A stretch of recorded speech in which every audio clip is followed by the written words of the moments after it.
I think we have very good reporters, well-trained, caring, and so forth and so on. So this is not as such a criticism of them as much in some ways of the bind they've gotten themselves into. This is At Brookings, a weekly in-depth look at issues behind the news.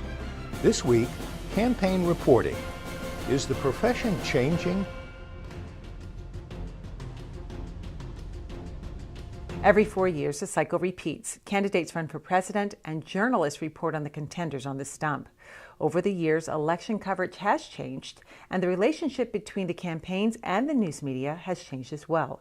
Senior Fellow Emeritus Stephen Hess calls it a power shift. News coverage of presidential campaigns has gone from print to radio to television to 24-hour news to the internet to social media. We have all these wonderful tools.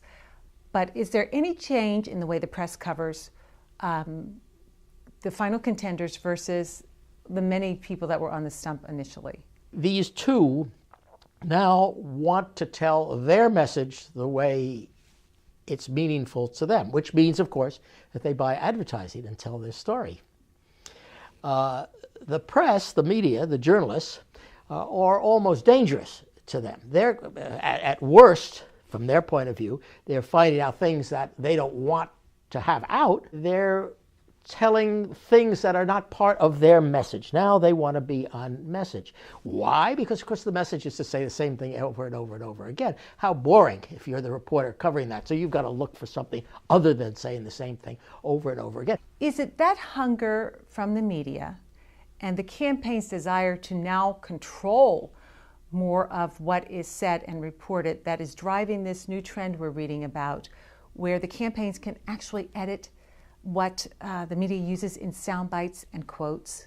If you want to interview, but it's not just interview the president, that's one thing. If you want to interview some mid-level person in Chicago, in the Obama headquarters, in Boston, in the Romney headquarters, you have to agree to this quote approval. You're sending you're sorting out and sending your notes, your tapes, and so forth, and they're in a position to take out all the juicy stuff that they don't want. Why are you doing it? Because you're desperate to get that material that you wouldn't otherwise get. So what's happened is the balance of power has changed. Stephen, explain that power shift, if you would. What's happened to bring it about? The power went out as these organizations became less economically viable. The print media started to fight for survival. They started to give their content on the internet for free, so they figured out how they can pull it back. There's a great effort to find ways to make the internet in a new sense viable. They haven't quite done it yet. There will come a time. This is a very big industry. It's not going away. It will always be with us since cavemen wrote things on the wall. But we're in a strange moment in which it's not yet clear how they can restore their profit, and with their profit, their power. And there's actually a more insidious effect.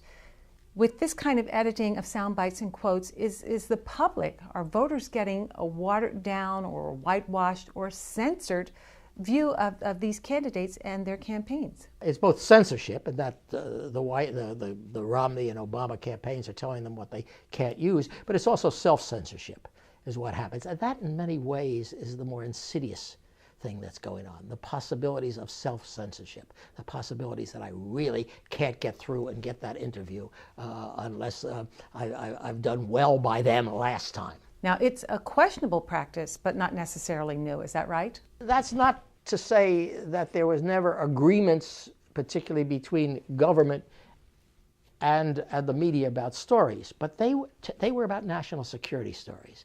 That was the government going to the New York Times and said, please don't write that stuff about the Cuban Missile Crisis or about the Bay of Pigs. And national security is involved. And they bargained back and forth and did something about it. I've never heard about that, about a story that is no more than an embarrassment to somebody at best. And Stephen, what does this say about ethics in journalism, or vis-a-vis the campaigns anyway? Today, the journalists are better educated. Then they've taken, they've got often master's degrees from wonderful places like Columbia or Northwestern or Missouri. They've taken courses in ethics, and yet they're doing this because they don't have the power behind them to resist doing it. And that's really where we are. I think that's shocking. This was on the front page of the New York Times this week, and I must say, maybe I'm not listening carefully, I haven't heard this being disputed or debated. This is serious. This is a real change in direction. Stay up to date with the latest research, learn about Brookings events, and search our directory of experts. All from your mobile device.